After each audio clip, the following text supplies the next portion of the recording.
अगर मैं बात करूँ किसी प्रोफेशन की, किसी स्किल की, आपने सब छोड़ के ये वाला एरिया क्यों चुना? तो मैं एक सेमिनार में गया, वहाँ एक प्रभावशाली वक्ता स्टेज पर बोल रहे थे, तो मुझे वहाँ ये समझ आया कि आपके पास जितनी मर्जी स्किल है, आपके पास जितनी मर्जी डिग्री है, अगर आप लोगों को उसके बारे में बता ही नहीं पाते हैं तो सब बेकार होता है। तो कम्युनिकेशन बहुत ही इंपॉर्टेंट है और आज के ज़माने में कम्युनिकेशन को रियल करेंसी बोला जाता है कि अगर आपके पास कम्युनिकेशन है तो यू कैन अर्न, बहुत सारा पैसा कमा सकते हो। आप जहाँ भी होंगे आप देखना लीड करेंगे। और जब वो दिल्ली आया तो उसने मुझे अपनी बुक प्रेजेंट की, बुक लिखी थी, तो उसने बोला सर पहला पेज आप ओपन कीजिए। मैंने पहला पेज जैसे ही पलटा तो उसमें सबसे पहले, मैं आपको गारंटी कहता हूँ 40 दिन अपना वीडियो बनाइए आप। अगर 40 दिन आपने वीडियो बना लिया तो आप 40 दिन पहले से बेहतर इंसान होंगे, ये मेरा दावा है 100%।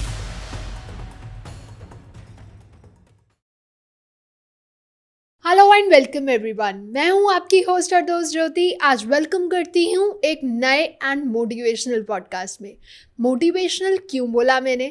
क्योंकि आज हम बात करेंगे उसी मोटिवेशनल के बारे में कि कैसे एक स्किल डेवलपमेंट कोच, एक कम्युनिकेशंस कोच जो अपनी लाइफ जर्नी को कैसे उन्होंने जिया एंड आज की डेट में वो एक सक्सेसफुल मोटिवेशनल स्पीकर है। तो मैं बात कर रही हूँ मनोज जी की, मनोज शर्मा जी, जो कि एक मोटिवेशनल कोच हैं। 5 मिलियन से ज़्यादा लोगों को ट्रेन कर चुके हैं एंड 26 साल से ज़्यादा वो इस फील्ड में काम करते हैं। उनकी एक खुद की कंपनी भी है जिसको वो कहते हैं चैम्पियंस फैक्ट्री। और अगर मैं ज़्यादा बात करूँगी तो आई गेस मैं कहीं मिस कर जाऊँ, तो सर से ही जानते हैं सर के बारे में। वेलकम सर, कैसे हैं आप? मैं बहुत अच्छा हूँ। तो सर, जैसे मैंने अभी बताया कि मैं कहीं मिस कर जाऊंगी अगर मैं आपका प्रॉपर इंट्रोडक्शन देना चाहूँ, जी जी, तो मैं चाहूँगी कि आप हमारी ऑडियंस को थोड़ा सा अपने बारे में बताएं ताकि वो आपसे कनेक्ट कर पाए। बिल्कुल ठीक बात है। मेरा नाम मनोज शर्मा है। मैं एक बिजनेस कोच कंसल्टेंट हूँ और पब्लिक स्पीकिंग कोच भी हूँ। मैं पर्सनालिटी डेवलपमेंट कोच हूँ मैं, और सेल्स के लोगों का कोच हूँ, बिजनेस कोच हूँ। तो बहुत सारे लोगों को ट्रेन किया, 5 मिलियन से ज़्यादा लोगों को मैंने ट्रेन किया। तो मेरा जो बेसिक कोर एरिया रहा है वो कम्युनिकेशन स्किल कोच रहा है। तो मैं लोगों को स्टेज पर बोलना सिखाता हूँ क्योंकि ये एक बहुत ही प्रभावशाली स्किल है आज के टाइम पर। बिल्कुल सही। तो सर, अगर मेरा सबसे पहला क्वेश्चन तो यही आया जब मैं आपसे मिली कि सारे एरियाज़ को छोड़ के, चाहे अगर मैं बात करूँ बिजनेस की, अगर मैं बात करूँ किसी प्रोफेशन की, किसी स्किल की, आपने सब छोड़ के ये वाला एरिया क्यों मतलब चुना? मेरे को जब सवाल किया जाता है तो बड़े सारे लोग इसी तरह का सवाल करते हैं कि ये एरिया में आपके पास ऐसा क्या आपको दिखा कि इस एरिया में आप आगे काम कर सकते हैं या ऐसे बिजनेस आप ले सकते हैं इसको। जी। तो basically normal middle class family के लोगों के पास ना बहुत सारे तजुर्बे होते हैं, स्किल्स होती हैं, नॉलेज होती है, पढ़ाई बहुत अच्छी होती है, मगर वो अपने आप को एक्सप्रेस नहीं कर पाते हैं। तो एग्जैक्टली। कम्युनिकेशन एक बहुत बड़ा रोल अदा करता है आपकी पर्सनैलिटी को, आपकी स्किल को एनहांस करने के लिए। तो ये एक एरिया था जहाँ पर आप अपने आप को लोगों के सामने बेटर तरीके से प्रेजेंट कर सकते हैं।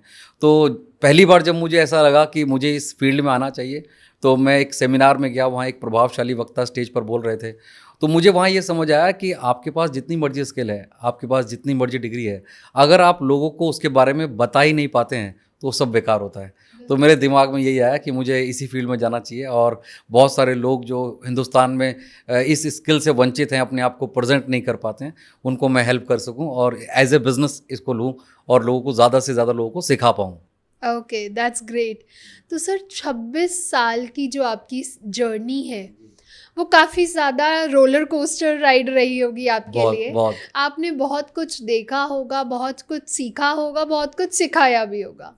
तो ऐसे कोई अचीवमेंट जिनको आज अगर आप याद करें तो वो आप एक सरप्राइज मोमेंट हो आपके लिए? मैंने अपनी जर्नी को जब लाइफ में स्टार्ट किया तो उस ज़माने में न्यूज़ एंकर्स बन रहे थे, रेडियो जॉकीज़ बन रहे थे। तो एक व्यक्ति के पास अपने आप को अपलिफ्ट करने के लिए बहुत ज़्यादा कुछ होता नहीं है। जी। तो मैं स्पोर्ट्स में गया, मैंने कराटे खेला और बहुत जगह लोगों को मार के आया और अच्छे अच्छे सर्टिफिकेट्स भी लिए, मगर उससे कुछ बात बनी नहीं। तो उस ज़माने में न्यूज़ रीडिंग का बहुत चलन चला, तो मुझे लगा कि एक वो इंडस्ट्री है जहाँ पर आप अपने आप को प्रेजेंट कर सकते हैं, आप पॉपुलर हो सकते हैं, क्योंकि इतनी बड़ी जनसंख्या में आपका कंपटीशन तो बहुत सारे लोगों से होता है। तो मुझे किसी ने सिखाया कि अगर आप ग्रेजुएशन कर रहे हैं तो इंडिया में लगभग 2 करोड़ लोग ग्रेजुएशन करते हैं, अब उसमें से सबसे आगे निकलना और सिर्फ पढ़ाई को लेकर निकलना तो बड़ा टफ हो जाता। बिल्कुल तो सही। एक स्किल मुझे ज़रूरत लगी, तो उस ज़माने में न्यूज़ एंकरिंग का कोर्स करने चला गया। तो जब मैं न्यूज़ एंकरिंग का कोर्स करने गया तो बहुत सारे प्रभावशाली जो स्पीकर्स थे उनसे मिला, न्यूज़ एंकर्स से मिला। तो जब वो जिस तरह से बात कर रहे थे, समझा रहे थे, वो बड़ा मिसमराइजिंग था और मुझे लगा यार मुझे भी आना चाहिए, और लोग सुबह सुबह न्यूज़ तो देखते ही हैं, तो मैं स्टार बन जाऊँगा और एक अच्छी लाइफ बीतेगी मेरी। तो यहाँ से मेरी जर्नी स्टार्ट हुई और एक सपना मेरे दिमाग में बना कि मुझे एक पब्लिक स्पीकर बनना है या एक ऐसा व्यक्ति बनना है जिसको लोग सुने और उनको सुनने में मज़ा आए। तो यहाँ से मेरी जर्नी स्टार्ट हो गई। कोर्स किया और न्यूज़ एंकरिंग का कोर्स किया और रेडियो जॉकी का कोर्स किया। तो बड़ा इंटरेस्टिंग सा होता है, जैसे कि आज हम पॉडकास्ट बना रहे हैं वैसे ही कुछ होता है थोड़ा थोड़ा। उस ज़माने में पॉडकास्ट तो होता नहीं था उस ज़माने में, तो वो रेडियो जो होता था वो एक पॉडकास्ट की तरह ही काम करता था, आप लोगों को अपनी बात अच्छे से पहुँचा पा रहे हैं। तो बड़ा अच्छा था उस ज़माने में भी। बहरहाल एक्सपीरियंस बहुत मिला और धीरे धीरे धीरे ये जब आप एक काम को बहुत सारे साल तक करते रहते हैं तो वो आपकी हैबिट हो जाती है, और आप बिल्कुल जब सही। हैबिट बना लेते हैं तो आप उसमें निपुण हो जाते हैं। तो वैसे ही मेरे साथ रहा। तो ये इंडस्ट्री इसीलिए चूज़ की मैंने कि सबसे पहला तो मेरे दिमाग में यही था कि एक स्टार टाइप फीलिंग आती थी मुझे। तो तो बड़ा अच्छा लगा और सीखा, फिर उसको मैंने अच्छे से सीखा। बहुत सारी बुक्स को पढ़ा, बड़े बड़े अच्छे ट्रेनर से मिल के आया, उनके बारे में समझ के आया, वो कैसे आगे बढ़ते हैं, कैसे बोलते हैं। तो ये मेरे दिमाग में, जहन में बस गया कि हाँ, मैं इस स्किल को सीखने के बाद बहुत सारे लोगों को अपने जैसा बना सकता हूँ और उनके कैरियर को, लाइफ को अपलिफ्ट कर सकता हूँ। बिल्कुल।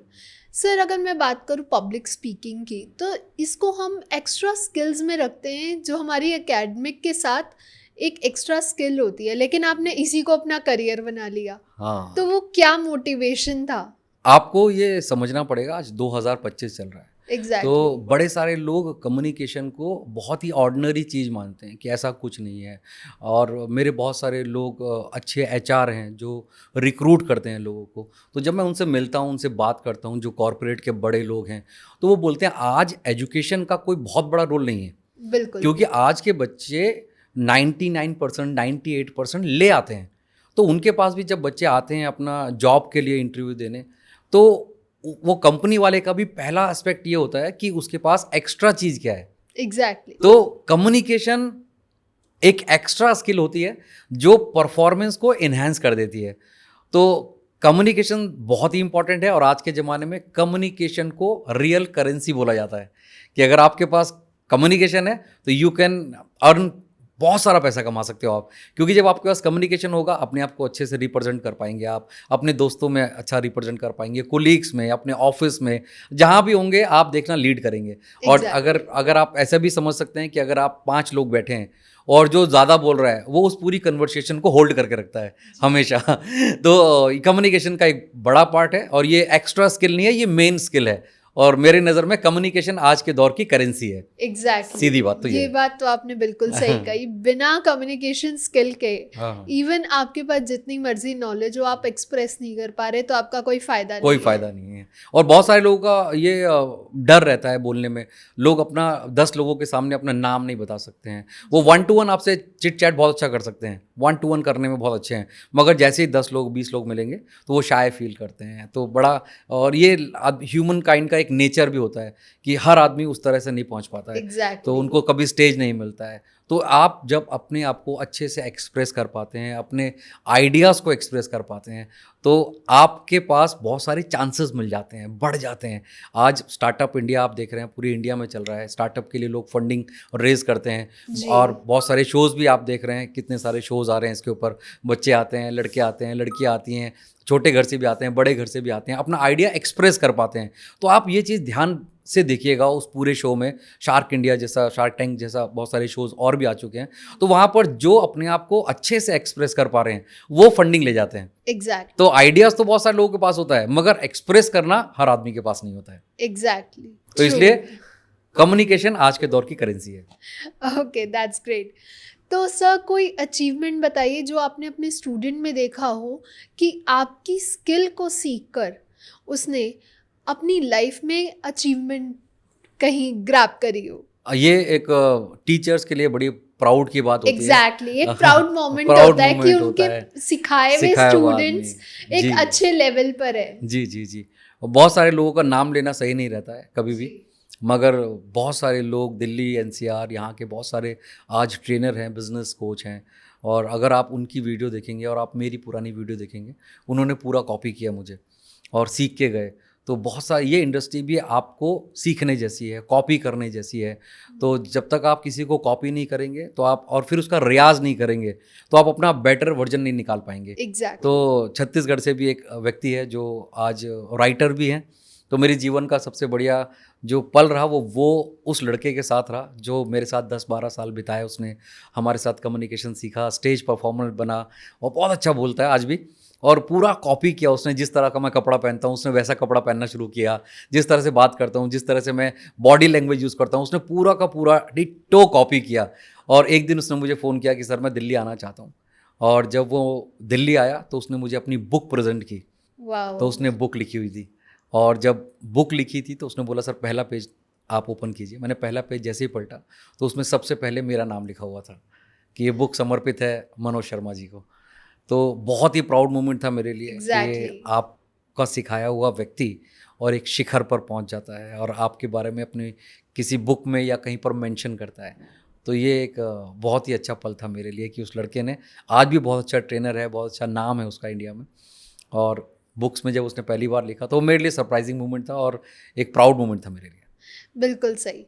एक मेंटोर को और क्या चाहिए, अपने स्टूडेंट से यस रिस्पेक्ट और उनके जो छोटे एफर्ट्स होते हैं वहाँ से जो एक खुशी मिलती है, एक वो मोमेंट होता है, ऑ मोमेंट होता है, बहुत तो बढ़िया लगता वो है। बहुत एक मिसमराइजिंग मोमेंट रहता है। तो जब आप किसी को शिद्दत से अपना मानते हैं जी तो ये तभी हो पाता है। ये एग्जैक्टली दोनों का कॉम्बिनेशन होता है कि आप सिखाने वाले अच्छे हैं तो सीखने वाला भी अच्छा होना चाहिए। बिल्कुल तो सही। वो सीखने वाला, गुड लर्नर बहुत सारे कम लोग होते हैं, तो सीखते नहीं हैं लोग अच्छे से, प्रैक्टिस नहीं करते हैं, रियाज नहीं करते हैं, मानते नहीं हैं। तो जब आप मानने लगते हैं ना तो सब कुछ हो जाता है। तो उस व्यक्ति ने बहुत कुछ सीखा मेरे से, और दिल्ली में भी ऐसे बहुत सारे लोग हैं, सबका नाम लेना वाजिब नहीं है आज, जी मगर स्टेज परफॉर्मर है। और आज बहुत सारे स्टेज पर जब बात करते हैं तो मोमेंटम झलक आता है। तो जब मैं उनकी वीडियो देखता हूँ तो उस टाइम पर भी देखना भी बड़ा अच्छा लगता है मुझे कि हाँ, कि बिल्कुल मेरे जैसा बोल रहे हैं।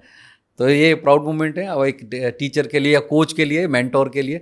और 26 साल से मैं इस इंडस्ट्री में हूँ। आज लोग आके कम्युनिकेशन स्किल की ट्रेनिंग, पॉडकास्ट, वीडियोस बनाने लग रहे हैं, मगर आप देखिए जिन्होंने कम्युनिकेशन को पकड़ के रखा वो अच्छे इन्फ्लुएंसर्स हैं आज, अच्छा बिल्कुल बोलते भी हैं और अच्छा अच्छा रोल अदा करते हैं इस दुनिया के लिए, इंडिया के लिए, और इंस्पायर करते हैं बहुत सारे लोग। तो खासियत कम्युनिकेशन के लिए होती है, अगर आप एनालाइज करें, ओवरऑल एनालाइज करें। एग्जैक्टली लोगों तक अपनी बात पहुंचानी आनी चाहिए। आनी चाहिए। कम्युनिकेशन होता क्या है ना, कम्युनिकेशन सिर्फ बोलना नहीं होता है। कम्युनिकेशन का मतलब होता है कि आपने बोला और सामने वाले ने समझा। जी तो समझना भी बहुत इंपॉर्टेंट है कि आप अपनी बात को उस तरह से डिलीवर कर पा रहे हैं कि सामने वाले पे एक इम्पैक्ट पड़े और वो आपको रियलाइज़ करे कि हाँ यार, ये बात तो बहुत ही बढ़िया है, मेरे लिए है ये बात। तो उसको ऐसा लगना चाहिए। तो और कम्युनिकेशन में जब हम बात करते हैं, जब हम स्टेज पर होते हैं, मंच पर होते हैं और हम जनरल पब्लिक से बात कर रहे होते हैं, तो अगर 500 लोग बैठे हैं, 1000 लोग बैठे हैं, तो उनको 500 1000 लोगों को ऐसा फील होना चाहिए कि ये बात सिर्फ मेरे लिए कही गई है। तो तब आपको वाव मोमेंट क्रिएट होता है कि जब सब लोग हंसते हैं। और आप मेरे जितने भी सेमिनार्स देखेंगे तो मोस्टली लोग इन्जॉय कर रहे होते हैं, हंस रहे होते हैं, पार्टिसिपेट कर रहे होते हैं।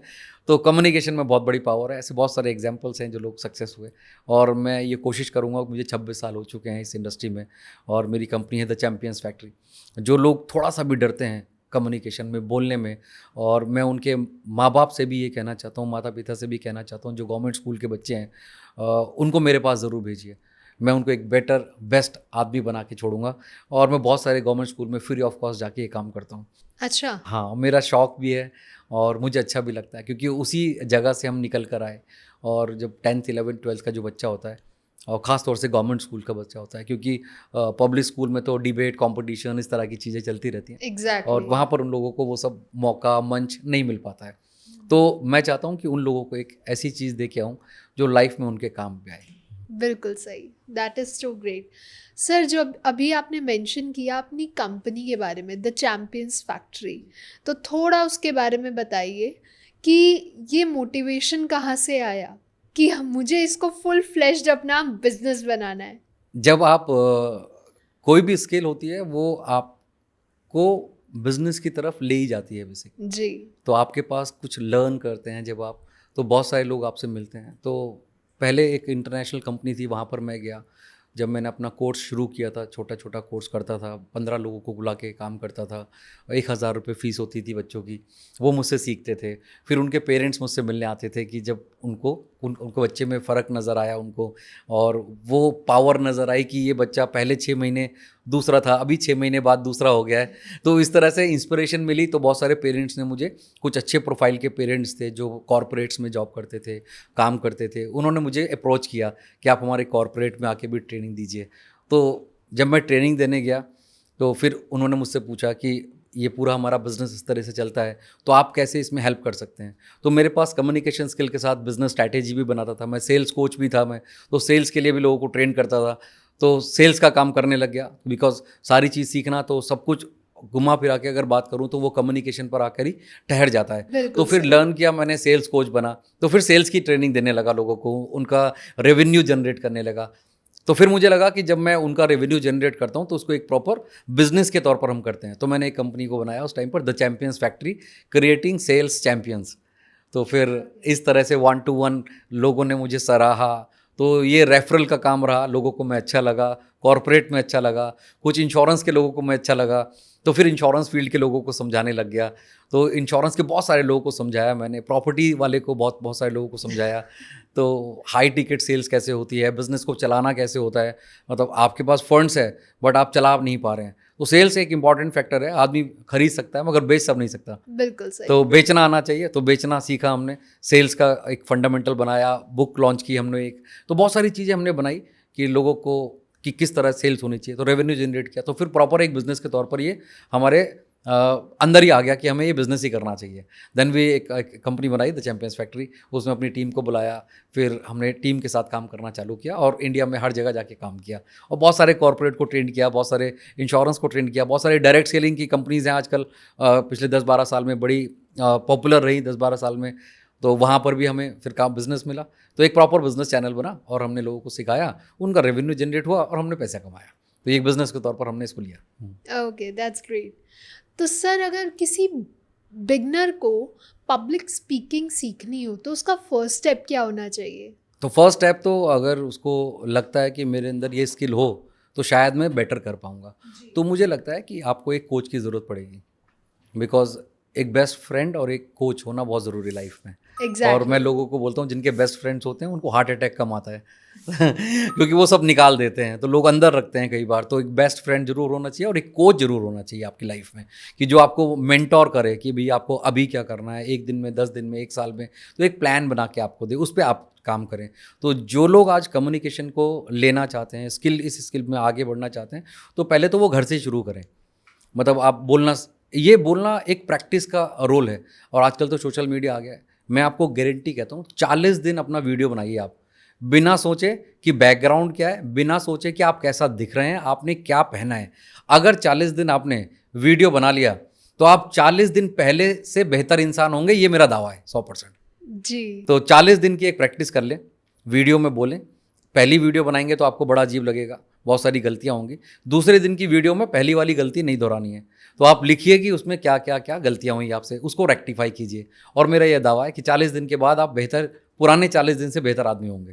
तो पहला स्टेप तो यही करना है आपको कि अपनी वीडियो बनाइए, सोशल मीडिया पर डालिए, डेली डालिए। कोई क्या बोल रहा है, लाइक आ रहा है, नहीं आ रहा है, लोग क्या बोल रहे हैं, क्या लिख रहे हैं, इससे कोई फ़र्क नहीं पड़ता है। मगर आपको अगर सीखना है तो ये आपको फंडामेंटल यूज़ करना ही पड़ेगा। तो पहला स्टेप आपको एक वीडियो जरूर बनानी है, 60 सेकंड की बनाइए और डेली बनाइए, 40 दिन तक बनाइए। तो that is a tip as well. Yes, that is मतलब बिगिनर्स के लिए सबसे इम्पॉर्टेंट रोल है। ओके। तो ऐसे कोई सिंपल टेक्निक्स और प्रैक्टिसेस कर करके भी लोग इस अपनी कम्युनिकेशन स्किल्स को और एनहांस कर सकते हैं? हाँ, बिल्कुल कर सकते हैं। और ये मैंने बोला कि जब आपके अंदर कम्युनिकेशन स्किल आ जाती है और जब आप बोलना सीखते हैं, आप जितने भी इन्फ्लुएंसर्स को देखिए, वो जब बोलना चालू करते हैं और उनकी पॉपुलैरिटी गेन होती है, तो जी। बहुत सारे कॉरपोरेट के लोग, बहुत सारी कंपनियां उनको अप्रोच करती हैं कि आप उनका प्रोडक्ट को बताइए, जी। क्योंकि वो अच्छा बोल सकते हैं, बिल्कुल तो सही। उससे भी रेवेन्यू जनरेट होता है। तो अगर आप कम्युनिकेशन स्किल को अपनी पर्सनैलिटी में अडॉप्ट कर लेते हैं तो आप एक बेहतर इंसान बनेंगे। और आपको छोटी छोटी टिप्स मैं देता रहूँगा, कभी कभी हम मिलेंगे या बात करेंगे आप। तो जैसे आज हमने एक पहली टिप दी आपको कि आपको वीडियो बनानी है। बिल्कुल। दूसरा, अब अगर आपको कभी मौका मिले स्टेज पे जाने का और आपका स्पॉन्टेनियस नाम आ जाए तो आपको डरना नहीं है, और क्योंकि आपको 500 लोगों में से या 100 लोगों में से चुना गया है, तो आप सौभाग्यशाली मानिए अपने आप को। बिल्कुल सही। और गहरी सांस लीजिए 5-6 बार, जोर जोर से ऐसे करके 5 बार सांस लीजिए, ऑडियंस को देखिए और चढ़ जाइए, मंच आपका है, और चेहरे पे स्माइल रखिए और लोगों को देखिए। और जो मन में हो बोल दीजिए। वो जो मन में हो बोल दीजिए, क्योंकि आप उन सबसे बेटर हैं जो नीचे बैठे हुए हैं। एग्जैक्टली, हाँ, तो तभी ये समझना आपको पड़ेगा। चूज किया है कि आप यस स्टेज पे आए। Yes yes. तो ये छोटी छोटी टिप्स हैं जो आप करेंगे, वीडियो बनाना, और जब आप मार्केट में जा रहे हैं, स्टेज पे जा रहे हैं, तो ब्रीथिंग एक्सरसाइज करना, या आप कोई बोल सकते हैं लिप्स की एक एक्सरसाइज होती है जैसे इस तरह से, तो 3 मिनट 2 मिनट करने के बाद स्टेज पे जाना। स्टेज पे जाएं तो आप पॉज लेना, पॉज लेंगे तो एक बहुत बड़ा स्पीकर था, मैंने भी एक वीडियो देखा था कि बहुत सारे लोग थे, 1000 लोग बैठे हुए थे। जैसे ही वो एंट्री करता है तो सब लोग कुछ बातें कर रहे होते हैं, तो जैसे ही वो गया तो वो चुप था। जब वो चुप था तो पब्लिक भी चुप हो गई उसको देख के। देन उसको बोला गुड मॉर्निंग। तो जब आप पॉज करके बात करते हैं तो लोग अलर्ट हो जाते हैं। Okay, yes that is new thing. Yes yes. Basically process हो रहा होता है कि जब आपसे किसी ने सवाल किया और आपने आंसर दिया, फिर आप 2 सेकंड के लिए आपने होल्ड किया आप उसकी बात को। जब आपने होल्ड किया तो आपके दिमाग में वो प्रोसेस हो रही है बात, तो प्रोसेस होने का टाइम दीजिए। तो पॉज कब लेना है ये आपको पता होना चाहिए। ये एक नई टिप हमें मिली है। एंड पॉज जो बेसिकली हमारे कम्युनिकेशन स्किल के अंदर बोला जाता है कि ना बोलना भी कम्युनिकेशन स्किल का एक पार्ट होता है। एग्जैक्टली, ना बोलना भी, कि आप चुप हैं तो वो भी एक पार्ट है कम्युनिकेशन स्किल का। तो हमेशा स्पॉन्टेनियस बोलना भी सही नहीं है, आपको रुक कर, ठहर कर, समझ कर, प्रोसेस कर कर, क्योंकि ब्रेन उस टाइम पर आपका प्रोसेसिंग मोड पे भी होता है, जी। तो उसको प्रोसेस होने दीजिए, उसके बाद बात करना शुरू कीजिए। तो जैसे आपने बताया कि आपसे इंस्पायर होके आपके किसी स्टूडेंट ने आपके ऊपर बुक लिखी, तो मुझे क्यूरियोसिटी है ये जानने के लिए कि आपको किसने इंस्पायर किया, ये मोटिवेशन आपके पास कहाँ से आया? ये अगर आप आज भी देखेंगे तो जिनका कम्युनिकेशन स्किल बढ़िया रहा है वो दुनिया में रूल करते हैं। एग्जैक्टली। आप आज भी अगर आप देखें 2025 हम सितंबर में बैठे हैं, अभी अभी आईफोन 17 लॉन्च हुआ है। जी। तो अगर आप उनका इवेंट देखेंगे तो टिम कुक ने जब अपने फ़ोन को लॉन्च किया तो आप उनका कम्युनिकेशन स्किल देखिए। मतलब उनकी कम्युनिकेशन में इतनी पावर थी कि लोगों को एक दिन पहले लाइन लगाने पे मजबूर कर दिया। बिल्कुल तो सही। कम्युनिकेशन स्किल इतना स्ट्रांग होता है कि उसके हाथ में फ़ोन था, अभी फीचर्स को वो बता ही रहे थे, लोगों ने समझा ही था, यूज़ नहीं किया था। तो कम्युनिकेशन स्किल इतना पावरफुल होता है। तो टिम कुक को देखिए, स्टीव जॉब को अगर देखेंगे, जब स्टीव जॉब ने सबसे पहले आईफोन को लॉन्च किया, एप्पल को लॉन्च किया, तो उसने पब्लिक को बताया कि ये कैसे दुनिया का बेस्ट फ़ोन बनेगा आने वाले टाइम पर, और लोगों ने विश्वास किया। आप बराक ओबामा को देखिए, एक छोटे से परिवार से निकलकर अमेरिका का राष्ट्रपति बना, उनका बॉडी लैंग्वेज आप देखिए, नोट कीजिए, उनके बात करने का तरीका नोट कीजिए, आपको ये पता चलेगा वो लोग दुनिया को रूल कर रहे हैं जिनके पास ये स्किल है। तो ये सब पर्सनैलिटी को मैं बड़ा एनालाइज करता हूँ। एलन मस्क को आप देखेंगे बात करते हुए, वो किस तरह से बैठते हैं, किस तरह से बात करते हैं, अपनी टेस्ला के बारे में किस तरह से बताते हैं। तो दुनिया के जितने भी महान लोग रहे हैं उनके पास सबसे बेहतर बड़ी स्किल कम्युनिकेशन की है। तो मैं भी इन बड़े लोगों की बातों को सुनता हूँ, देखता हूँ, समझता हूँ। और हमारे देश के प्रधानमंत्री को आप देखिए, आप उनके बोलने के कम्युनिकेशन को देखिए, वो किस तरह से अपनी बात को प्रेजेंट करते हैं और दुनिया उनके साथ चलती है और पूरी दुनिया को कंट्रोल कराते हैं। तो अगर आप देखेंगे फेसबुक के मालिक को, मार्क जुकरबर्ग को, टेस्ला को, एलन मस्क को, और स्टीव जॉब, टिम कुक, ये वो पर्सनैलिटीज़ रही हैं जिनके कम्युनिकेशन में पावर तो है। तो कम्युनिकेशन एक बेटर पावर है, और मैं भी इन लोगों से इंस्पायर होता हूँ, इनकी बातें सुनता हूँ, ये किस तरह से लोगों को कम्युनिकेट करते हैं अपने प्रोडक्ट के बारे में। और प्रोडक्ट लॉन्च नहीं हुआ होता है, सिर्फ वो बता ही रहे होते हैं और लोग उसको एग्जैक्ट मान लेते हैं और रात को लाइन लगा के आईफोन खरीदने चले जाते हैं। ये तो है। हाँ। तो सर, जब हम देखते हैं एक पब्लिक स्पीकर को, तो यूजुअली वो कहीं ना कहीं स्टार्ट करते हैं अपनी कोई स्टोरी से, अपना कोई एक्सपीरियंस, चाहे वो पर्सनल हो चाहे वो एक प्रोफेशनल हो। तो क्या स्टोरी टेलिंग एक पब्लिक स्पीकर के लिए उतना इम्पोर्टेंट टूल बन सकता है? आपको समझना पड़ेगा, जब भी कोई भी व्यक्ति स्टेज पे जाता है तो जैसे मैंने पहले बताया, पॉज लेना है, गुड मॉर्निंग कैसे बोलना है, स्माइल कैसे करना है, ऑडियंस की तरफ आपका फेस रहना चाहिए, पीठ नहीं रहनी चाहिए, बिल्कुल। और इंटरेक्शन होना चाहिए, आई टू आई कांटेक्ट होना चाहिए। और सबसे इम्पॉर्टेंट सवाल अब आपने पूछा है मुझसे इस पूरे पॉडकास्ट में जी। कि स्टोरी टेलिंग का क्या महत्व होता है और एक आदमी को अपनी स्टोरी किस तरह से बतानी चाहिए। एग्जैक्ट। तो स्टोरी टेलिंग एक ही बहुत इंपॉर्टेंट चीज़ है जिससे कि आप ऑडियंस के साथ कनेक्शन बनाते हैं और आपको एक अच्छी वाइब आती है और आप अपनी एनर्जी ट्रांसफ़र करते हैं। तो कम्युनिकेशन स्किल के अंदर स्टोरी टेलिंग एक बहुत बड़ा इंपॉर्टेंट रोल अदा करता है। और जब आप स्टोरी को ख़त्म करते हैं तो आप एक लोगों को एनर्जी देते हैं। और पब्लिक स्पीकिंग में सबसे इम्पॉर्टेंट रोल है कि जब आप बढ़िया तरीके से बोलते हैं तो लोगों को आप जब एनर्जी देते हैं तो आपको उधर से 2 गुना एनर्जी रिसीव होती है। बिल्कुल। और जब आप प्रभावशाली वक्ता बनते हैं तो स्टोरी टेलिंग का भी एक छोटा सा फॉर्मूला है, हम लोग बोलते हैं उसको स्टार फॉर्मूला। ओके। जी। वो क्या तो है? वो 4 तरह से स्टेप होता है, STAR होता है, जैसे कि आप देखेंगे तो सिचुएशन, टास्क, एक्शन और रिजल्ट। ओके। हाँ, तो सिचुएशन क्या है आपकी पहले तो वो बतानी है। स्टार के अंदर S सबसे पहले आता है। तो सिचुएशन क्या है, तो स्टोरी को सिचुएशन के हिसाब से बताना है। जैसे कि आज मुझे कहीं जाना था और मेरा एग्ज़ाम था, बारिश थी, है ना। तो पहले तो सिचुएशन आपने बताई क्या है, फिर टास्क क्या था कि मुझे वहाँ पहुँचना था, फिर STA एक्शन क्या लिया उसके लिए, और R रिजल्ट क्या बना उसका। तो ये बहुत ही इंपॉर्टेंट है। जैसे कि मैं आपको बताऊं कि आज मुझे एक एग्ज़ाम के लिए जाना था, बारिश बहुत हो रही थी और इम्पॉर्टेंट था वहाँ पहुँचना, टास्क है मेरे लिए। तो वहाँ पर एक बोट मुझे नज़र आई कि पानी इतना भर चुका था दिल्ली में कि वहाँ बोट चल रही थी, मगर मुझे इम्पॉर्टेंट था तो मैंने बोट ली।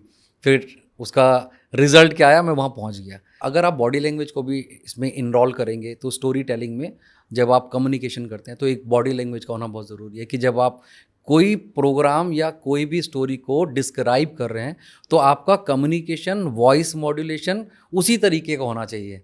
तो वॉइस के अंदर भी, कम्युनिकेशन के अंदर भी 3-4 एस्पेक्ट होते हैं कि जैसे आप फायर बोल रहे हैं, कि फायरली बोलते हैं कई लोग। जैसे आप देखेंगे सुभाष चंद्र बोस, अगर उन्होंने एक मोनोटोनस आवाज़ में बोला था कि तुम मुझे खून दो मैं तुम्हें आज़ादी दूंगा, तो आज़ादी कभी नहीं मिलती, लोग उनके साथ नहीं आते। बिल्कुल अब सही। किस फायर से उन्होंने बोला होगा, आप ये सोच के देखिए उस ज़माने में कि आज 90% हिंदुस्तान उनके साथ हो गया। तो वॉइस मॉड्यूलेशन बहुत इंपॉर्टेंट है किसी भी स्टोरी के लिए, कि जब बारिश देखा तो आपके शोल्डर्स डाउन हो गए, आप पहुंच नहीं पाएंगे, तो टास्क था आपको, नाव मिली, बोट मिली, then you are feeling good, then आप वहाँ पहुँच गए, तो आप एक्सप्रेस कर रहे हैं पूरी बॉडी लैंग्वेज के साथ। तो आपका कम्युनिकेशन में ये सारी चीज़ें भी इंपॉर्टेंट है। तो आपकी वॉइस कब अप जानी चाहिए, कब डाउन जानी चाहिए, कभी आप इमोशनल बात बोल रहे हैं तो आपको किस तरह से उसको टोन अप करके बात करनी चाहिए। तो कम्युनिकेशन में 3-4 चीज़ें हमें बहुत और इंपॉर्टेंट याद रखनी चाहिए, जिसको बोलते हैं वॉइस मॉड्यूलेशन।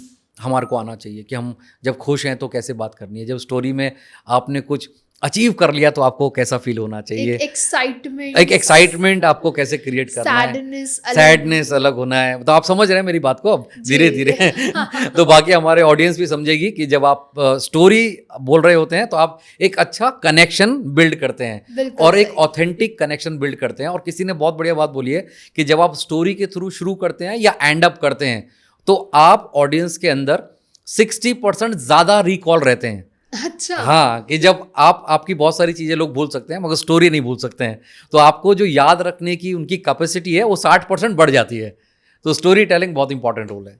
ये बात तो है, हमारी दादी नानी भी हमें बहुत कहानियां सुनाती थी। यस, और यही रह जाता है याद। यस यस यस, कि वो कहानियां हमें सुनाती थी। आप देखिए स्टोरी का इतना बड़ा रोल है कि बहुत सारे बच्चे आज हिस्ट्री नहीं पढ़ना चाहते मगर जिन लोगों ने हिस्ट्री को कहानी की तरह पढ़ा है उन्होंने बहुत अच्छा काम किया है। नॉलेज भी बहुत अच्छी है उन लोगों को, उनको भूलता नहीं है उनको। तो स्टोरी टेलिंग पब्लिक स्पीकिंग में बहुत बड़ा रोल अदा करता है, कम्युनिकेशन स्किल में बहुत बड़ा रोल अदा करता है। ओके।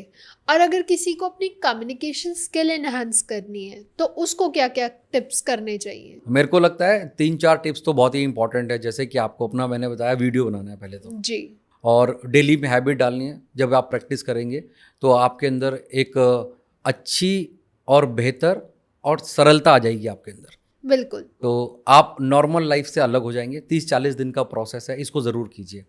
दूसरा, जब आप निरंतर किसी काम को करेंगे तो वो आपकी हैबिट में आ जाएगा। एग्जैक्ट। तो आप अपने दोस्तों में भी ऐसा करने लग जाएंगे, तो दोस्तों में आपकी पकड़ मजबूत होगी, आप एम्प्लॉई हैं कहीं तो आपकी टीम में आपकी पकड़ हो जाएगी, आपके बॉस आपको पहचानेंगे तो आप पॉपुलर हो जाएंगे। तो इसको हैबिट में डालिए आप, छोटी छोटी जगह बोलना शुरू कीजिए, बात करना शुरू कीजिए, पार्टिसिपेट करना शुरू कीजिए और लोगों को अपने बारे में बताना शुरू कीजिए। तो बोलेंगे तो आपको बड़ा मज़ा आएगा और ये निरंतर हैबिट का काम है। वॉइस मॉड्यूलेशन की टेक्निक्स होती हैं, जैसे मैंने बताया, कुछ फंबल वर्ड्स बोलने होते हैं और बहुत सारी चीज़ें लर्न करनी पड़ती हैं, बहुत सारे प्रैक्टिसेस करने पड़ते हैं।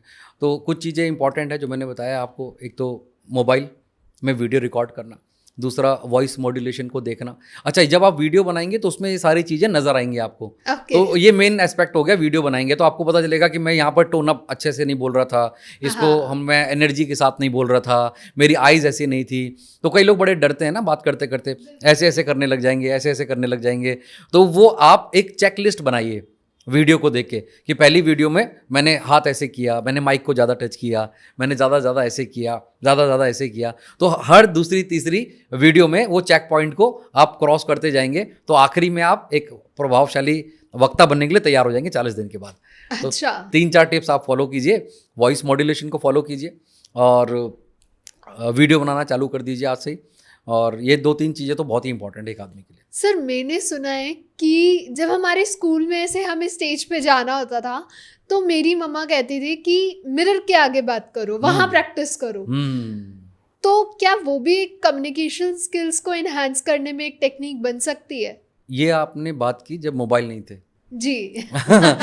तो पुराने लोग भी जब बच्चों के हाथ में नहीं थे। हाँ, तो पुराने ज़माने में ये एक बेटर आइडिया होता था कि आप मिरर के सामने मिररिंग कीजिए, आप बात कीजिए उनके सामने, अपने आप को बताइए। जैसे आज तो मैंने बताया वीडियो बना सकते हैं आप अपना। और ज़रूरी नहीं है, अगर आपको शर्म आती है तो पहले 2, 5, 6 दिन 10 दिन तक आप वीडियो को पोस्ट ना करें कहीं भी।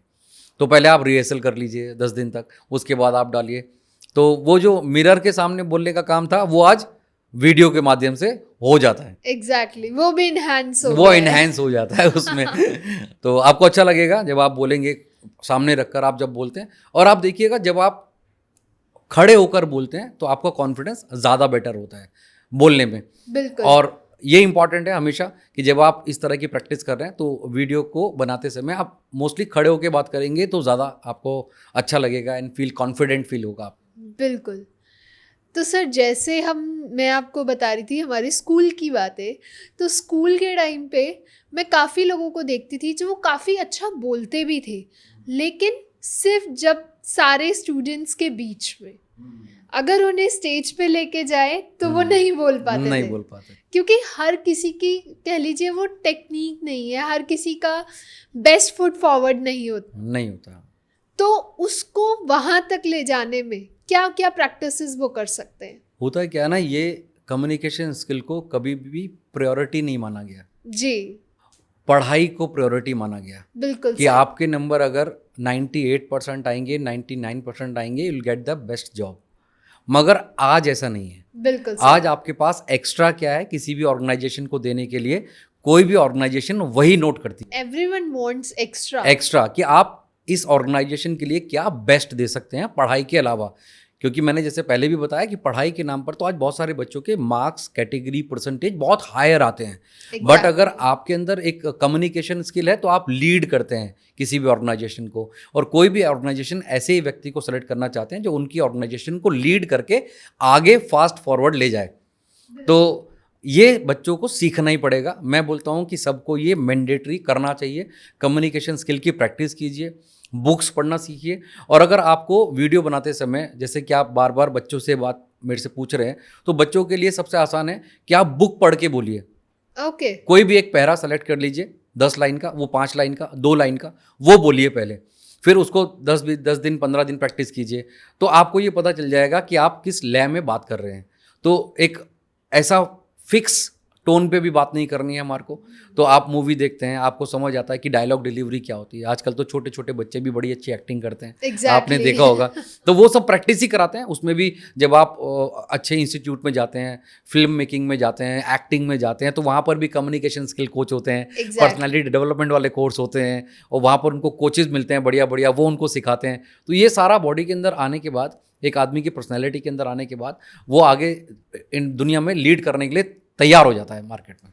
मैंने काफ़ी ऐसे पब्लिक स्पीकर को देखा है जो बात करते करते अपनी चीज़ें डिलीवर करते करते कहीं ना कहीं कोई गलती कर देते हैं। तो आपके अकॉर्डिंगली 3 ऐसी कॉमन मिस्टेक्स जो हैं हमें अवॉइड करनी चाहिए जब हम कम्युनिकेशन पे बात कर रहे हैं तो। या प्रेजेंटेशन में जा रहे हैं। एग्जैक्टली कोई प्रेजेंटेशन है या हम किसी को डिनोट कर रहे हैं, किसी को रिप्रेजेंट कर रहे हैं, तो हमें ऐसी क्या 3 गलतियां हैं जो अवॉइड करनी चाहिए? आप ये महसूस कीजिए, ओवर प्रिपेयर कर लेते हैं लोग। जी। आपको लगता होगा कि कई बार होता है कि हम ना ओवर प्रिपेयर करते हैं, तो ओवर प्रिपरेशन से बचना चाहिए हमारे को। तो सेंट्रलाइज आइडिया पे बात करनी चाहिए हमारे को। जो भी सेंट्रल आइडिया है किसी भी कम्युनिकेशन का, किसी भी प्रेजेंटेशन का, एक सेंट्रल आइडिया होता है, तो उससे बाहर नहीं जाना आपको। एक्चुअली लोग ना इतना नर्वस होते हैं, इतना डरे होते हैं कि वो स्क्रिप्ट को बार बार रिकॉल कर लेते हैं। Yes yes. आप ये देखना, बच्चे भी जब एग्जाम देने जाते हैं तो वो ज्यादा प्रिपेयर कर लेते हैं। Exactly. और एग्जाम लिखते समय वो उनको भूल जाता है। तो वो ओवर प्रिपेयर ना करें। कोई भी स्पीकर अगर स्टेज पे जा रहा है बोलने के लिए, तो मैं उनको यही सलाह दूंगा कि ओवर प्रिपेयर नहीं करना है और वो रटना नहीं है। जो भी आपके पास कंटेंट है बेसिकली उसको रफली पढ़िए और फिर अपने हिसाब से उसको बोलिए। अगर आप स्क्रिप्ट टू स्क्रिप्ट बात करेंगे तो डेफिनेटली आपसे मिस्टेक होने वाली है। Exactly. तो नंबर 1 तो यही हो गया कि ओवर प्रिपरेशन नहीं करनी है और स्क्रिप्ट को पूरा याद नहीं करना है, ओवरव्यू पढ़ के फिर जाना है। दूसरा होता है क्या है कि जब आप प्रेजेंटेशन दे रहे होते हैं तो आप mostly presentation power point presentation डालते हैं तो बहुत सारा कंटेंट लिख देते हैं, तो वो मैसी हो जाता है सारा। कि जब आप कंटेंट ही लिख देंगे तो आपके बोलने की ज़रूरत भी नहीं है। बिल्कुल। तो ओवर राइटिंग ना करें कंटेंट बनाते समय। जब आप पीपीटी कोई डिज़ाइन कर रहे हैं, पावर पॉइंट डिज़ाइन कर रहे हैं लोगों को बताने के लिए, तो कंटेंट कम रखिए, हल्का रखिए उसको। तो नहीं तो आप इस मामले में फिक्स हो जाएंगे कि यार आप बोल नहीं पा रहे हैं। अच्छे कम्युनिकेशन वाले भी हैं, आपके अंदर स्किल भी है, फिर भी आप नहीं बोल पा रहे हैं, तो ओवर हो जाता है सारा का सारा जब आप स्क्रिप्ट ज़्यादा लिखते हैं। तो प्रेजेंटेशन देते समय ये 2 तो मेन बात आपको याद ही रखनी है कि ओवर प्रिपेयर नहीं करना है आपको। और दूसरा क्या है कि आपको वैसा स्क्रिप्ट भी नहीं बनानी है जिसमें कंटेंट भरा हो। तो विजुअलाइज आप दिखा सकते हैं, मतलब कंटेंट ज़्यादा नहीं होना चाहिए मेरे हिसाब से। तो ये 2 तो कॉमन मिस्टेक हैं। फिर दूसरी मिस्टेक क्या है कि लोग जब पब्लिक के पास जाते हैं तो वो पब्लिक को देख ही नहीं पाते। तो मेरे हिसाब से पहले पर्दे के पीछे जाके ऑडियंस को एक बारी देख लेना चाहिए। अच्छा। हाँ, कि वो कौन बैठे हैं, किस तरह के लोग बैठे हुए हैं। क्योंकि कम्युनिकेशन स्किल और प्रेजेंटेशन स्किल के अंदर ना बहुत इंपॉर्टेंट है कि पब्लिक स्पीकिंग के लिए जब आप जा रहे हैं तो आपको पब्लिक तो पता होना चाहिए ना कि मेरी ऑडियंस क्या है बेसिकली। सही बात है। तो हमें ऑडियंस नहीं पता होता कि वहाँ बच्चा बैठा है, कोई बुजुर्ग बैठा है, किस एज का पैरामीटर है, कौन बैठा है। वो तो हल्का सा पर्दा हटा के आप अच्छे से देखिए और गहरी सांस लीजिए और नर्वस बिल्कुल मत होइए आप बिल्कुल भी। तो ओवर प्रिपेयर जब होता है आदमी, ओवर कंटेंट होता है, तो आप नर्वसनेस आपके अंदर आ ही जाती है। एग्जैक्टली। है ना। तो ये 3 मिस्टेक ना करें कि आपको नर्वस नहीं होना है। तो आप जब जा रहे हैं तो पहले ऑडियंस को देख लीजिए, क्योंकि ये भी इंपॉर्टेंट एस्पेक्ट है कि आप पब्लिक को देख लेंगे और तो आपको अच्छा लगेगा कि हाँ ये लोग बैठे हुए आज मेरे साथ। आज मुझे इनको डिनोट करना हाँ, आज मुझे इनको डिनोट करना है। क्योंकि देखा है मैंने काफ़ी स्पीकर्स ऐसे होते हैं जो आई टू आई कांटेक्ट नहीं मिला पाते। जी जी जी। वो सिर्फ अपनी बात को डिलीवर करना चाहते हैं और लोग उनसे कनेक्ट भी नहीं बना पाते। क्योंकि मेनली एक स्पीकर का अगर मैं मोटिव कहूँ तो उनका 1-to-1 कनेक्शन बनना बहुत इम्पोर्टेंट है। आपने ये महसूस किया खुद भी जी। और ये बहुत सारे लोग महसूस भी करते हैं। एग्जैक्टली। जैसे मैंने बताया कि जब आप पब्लिक स्पीकिंग करने के लिए जा रहे हैं तो अगर वहाँ पर 50 लोग बैठे हैं तो 50 को ये लगना चाहिए कि मैं आपसे ही बात कर रहा हूँ। सही बात है। ठीक है ना। तो आई कांटेक्ट बहुत इंपॉर्टेंट रोल अदा करता है। स्माइल बहुत अच्छा रोल अदा करता है कि आपका जो बॉडी लैंग्वेज है इस तरीके का होना चाहिए। तो आई टू आई कांटेक्ट कीजिए आप। मेन बात तो यही है और सबको लगना चाहिए आप मेरे से ही बात कर रहे हैं, चाहे 200 लोग बैठे हैं चाहे 500 लोग बैठे हुए हैं। अच्छा। हाँ, तो आपको ये एक इम्पॉर्टेंट चीज़ है जो आपको याद रखनी चाहिए। So that is why you are the star of your show. आप कह सकते हैं ऐसा। तो इतनी सारी अगर हमने बातें करी ली हैं तो आज मैं चाहूँगी आप थोड़ा सा कनेक्शन हमारी ऑडियंस को भी दीजिए, अपना ऑरा, अपनी वाइब जो आपने मुझे डिलीवर करी है, एक एनर्जी है। तो आप हमारी लिसनर्स, हमारे व्यूअर्स को क्या टिप देना चाहेंगे? बहुत ही इंपॉर्टेंट बात को याद रखने वाली बात है जी। पब्लिक स्पीकिंग और बॉडी लैंग्वेज का जो कॉम्बिनेशन है वो आपको एक चैंपियन बनाता है आपकी फील्ड में। तो पब्लिक स्पीकिंग जो है आपकी आवाज़ होती है, बॉडी लैंग्वेज आपकी ताकत होती है बेसिकली। ओके। और फिर आप एक इन्फ्लुएंसर बनते हैं और दुनिया पे राज करते हैं। तो ये याद रखिए कि जब आप पब्लिक स्पीकिंग करने जा रहे हैं तो आपकी आवाज़ बहुत शानदार होनी चाहिए, आपकी बॉडी लैंग्वेज, आपका पोस्चर बहुत ज़बरदस्त होना चाहिए, और आप एक ऐसी चीज़ लोगों को छोड़ के आएँ जो लोग आपको याद रखें जीवन में। तो हमेशा ऐसा कीजिएगा, और बॉडी लैंग्वेज ऐसी होनी चाहिए लोगों को कि लगे कि यार आज किसी से मिल के आए हैं हम। तो हमेशा याद रखिए ये बातें। तो ये इंपॉर्टेंट है बॉडी लैंग्वेज और पब्लिक स्पीकिंग में, कि आपको पब्लिक स्पीकिंग करते समय हमेशा ऐसा लगना है कि आपने कुछ डिलीवर किया और लोगों को उसको बेनिफिट मिला। और यही सोच के आप काम को शुरू कीजिए। पहले दिन अगर आप सेमिनार में, मीटिंग में जा रहे हैं, कि आज आप लोगों को कुछ दे के आएंगे और लोगों की ज़िंदगी में एक बहुत बड़ा चेंज लाने वाले हैं आप। एग्जैक्टली। इवन कुछ लोगों की आवाज़ दिल पे, दिमाग में छप जाती है। तो you have to be that much powerful. Yes, बहुत सारे लोग मिलते हैं कई बार, जैसे मार्केट में मिल जाते हैं मुझे, तो कोई 10 साल से जानता है मुझे, 15 साल से किसी ने मेरा वीडियो देखा, या मेरे सेमिनार्स में आया हुआ है कोई कभी। तो मेरा नाम, कंपनी का नाम भी बड़ा फेमस था, चैंपियंस फैक्ट्री। तो कई बार ऐसा होता है, लोग मेरे को मिलते हैं, चैंपियंस फैक्ट्री, मनोज शर्मा। मैं उनको बताता हूँ ये मेरा नाम मनोज शर्मा है, तो वो चैंपियंस फैक्ट्री याद रखते हैं कई बार। तो बहुत अच्छा है। बहुत मेरे दोस्त हैं, एक दोस्त कह लीजिए, या मैंने ट्रेंड किया हुआ एक व्यक्ति हैं जो दुबई में सेटल हैं। ओह, दैट्स ग्रेट। और यहाँ पर 15 साल 16 साल पहले 20,000 रुपये की जॉब करते थे, आज वो 2 लाख रुपए कमाते हैं। वाओ। तो जब मुझे वो फ़ोन करते हैं तो बड़ा अच्छा लगता है कि आज मैं सर यहाँ पहुँच गया हूँ, ऐसा मेरे साथ हो रहा है लाइफ में। तो आप लोगों के जीवन को बदलने के लिए काम कीजिए, पब्लिक स्पीकिंग सीखिए, कम्युनिकेशन स्पीकिंग। आप अगर आप वर्ड देखें ना स्पीकिंग, तो आप, मेरी वेबसाइट है themanojsharma.com, तो वहाँ पर मेरी फ़ोटो के साथ लिखा हुआ है पब्लिक स्पीकिंग। और स्पीकिंग के बाद भी किसी ने बोला ना किंग आता है, तो आप स्पीकिंग में भी किंग आता है। तो अगर आप पब्लिक स्पीकिंग में अपना कैरियर बनाते हैं तो आप किंग ज़रूर बनेंगे। बिल्कुल। Thank you so much sir for the wonderful session. बहुत कुछ सीखा, बहुत कुछ जाना, एंड आई गेस हमारी ऑडियंस ने भी बहुत कुछ सीखा होगा। एंड अगर आपके कोई क्वेश्चन है, कोई सजेशन है, या आपको कोई पर्टिकुलर टॉपिक पे कुछ और जानकारी चाहिए, हमें कमेंट सेक्शन में बताइए। हम आगे आने वाले पॉडकास्ट में उन्हें ज़रूर कवर करेंगे। तब तक के लिए thank you. Don't forget to like, share, comment and subscribe the channel. Thank you sir. Thank you.